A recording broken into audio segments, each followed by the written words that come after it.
L'invité de Comment j'ai réussi, Adrien Morvan, directeur associé de Cloomi. Bonjour. Bonjour Stéphane. Vous êtes spécialisé en aménagement de bureaux, de la conception à la réalisation des travaux. Comment se porte l'immobilier de bureau? Il y a un taux de vacances, c'est-à-dire un pourcentage de bureaux vides assez important dans certaines zones géographiques. Ça vous inquiète? Non, nous, ça nous inquiète pas particulièrement. Justement, on a beaucoup de clients qui viennent nous voir pour essayer d'optimiser leurs espaces. Voilà, de réimaginer leur espace. Donc depuis le Covid, il y a eu du changement, certes, mais il y a de la demande.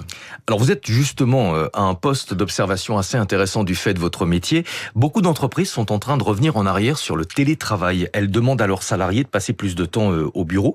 Est-ce qu'on vous demande depuis quelques mois de réaménager des bureaux pour pouvoir y accueillir davantage de salariés? Justement, l'idée c'est de renforcer l'attractivité dans les bureaux pour faire revenir du monde. Donc en effet, c'est quelque chose qu'on nous demande fréquemment. Donc on vous demande pas d'entasser plus de salariés, mais de rendre les bureaux plus agréables. C'est ça, de les rendre plus agréables, de les optimiser vraiment au maximum pour avoir un espace, un bel espace de travail. Mais surtout aussi, il y a un côté décoratif, de décoration aussi qui revient pour justement agrémenter tout ça et donner un lieu vraiment très très sympa à vivre. Quelles sont les tendances en termes d'aménagement? Est-ce que par exemple l'open space, qui est parfois un peu décrié, est toujours la norme dans les entreprises? Oui, alors certaines entreprises ont du mal à passer à l'open space, mais c'est vrai que maintenant on revient beaucoup à déposer des cloisons pour décloisonner les bureaux et pour en faire des open space en effet, et aussi des lieux d'émulation par exemple, des lieux comme des petites places de village, afin que surtout dans des grosses sociétés, principalement aussi, qu'elles puissent se rassembler et voilà, rendre le lieu un peu plus chaleureux. Je parlais à l'instant des défaillances d'entreprises, près de 70 000 l'an dernier en France. Est-ce que les clients aujourd'hui sont plus regardants en termes de budget? Oui, bien sûr. Alors nous, chez Cloomi, vraiment, on essaie de s'adapter au budget du client. Moi, dès le départ, nous demandons un budget, pour essayer de nous donner un peu une variante, une idée précise. Et nous, Cloomi, on n'est pas là pour faire du bling-bling, on est vraiment là pour être très pragmatique et essayer de rentrer dans le budget du client au maximum. Est-ce que les entreprises sont de plus en plus sensibles à la question environnementale? Est-ce que depuis quelques mois, elles n'ont pas tendance à être moins regardantes sur l'environnement? On a bien vu, c'est plus une priorité aux États-Unis. La Commission européenne a un petit peu revu ses ambitions à la baisse sur le pacte vert. Est-ce que c'est toujours un sujet? Oui, bien sûr, c'est toujours un sujet. Oui. Nous, on travaille beaucoup avec des matériaux éco-responsables, avec des matériaux verts, et aussi on essaie vraiment au maximum de travailler sur le RSE. Donc, c'est sûr que souvent les boîtes nous demandent quand même de travailler là-dessus et sont très sensibles sur ce sujet. Alors, vous êtes spécialisé, je le disais, en aménagement de bureaux. Qu'est-ce qui vous différencie de la concurrence dans l'approche, dans la méthode? Alors, déjà, nous, chez Cloomi, on a un pôle conception, un pôle travaux. Le pôle conception, tout ce qui est conception, c'est gratuit. Voilà. Toute cette phase-là, chez nous, c'est gratuit. Et surtout aussi, on a une réactivité sur ce sujet-là, c'est-à-dire qu'on donne du rythme.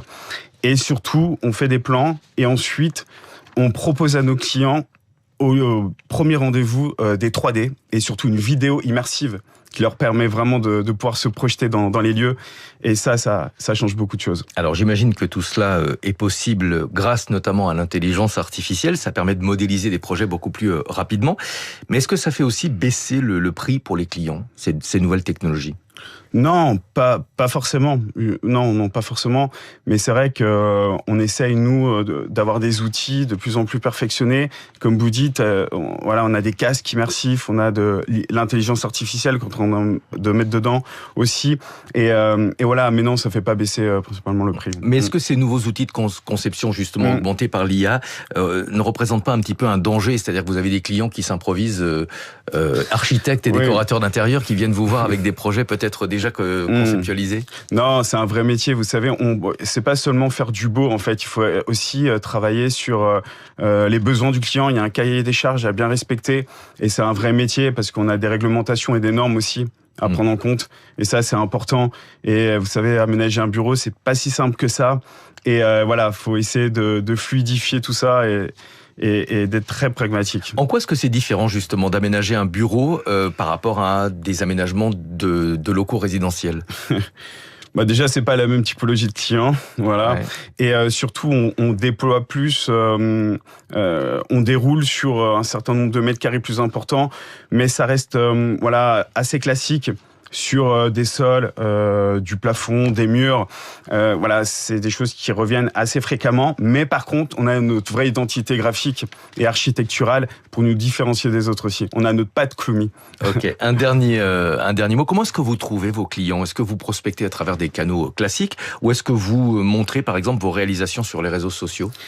Alors justement, nous, on démarche pas du tout. C'est les clients qui viennent vers nous à travers la communication, comme vous dites, Internet aussi, beaucoup. Donc c'est des clients, quand ils viennent nous voir, bah ils n'ont pas de contact. Donc voilà, ils nous connaissent pas forcément au début. Mais voilà, de fil en aiguille, on arrive à instaurer un climat de confiance et ce qui nous permet de pouvoir avoir de beaux projets. Et vous avez une large palette de clients puisque vous travaillez avec des associations, avec des entreprises et aussi avec des partis politiques. On ne dira pas lequel. C'est ça exactement, on ne dira pas. Et c'est exactement ça, c'est très vaste. Merci beaucoup Adrien Morvan, directeur associé chez Cloomy, spécialisé en aménagement de travaux, de la conception à la réalisation. Cloomy, ça s'écrit C-L-U-E, espace MI, en anglais M-E. Exactement Stéphane. Merci beaucoup. Merci à vous. Bientôt. Merci, Il est à bientôt. 6h21. Nathalie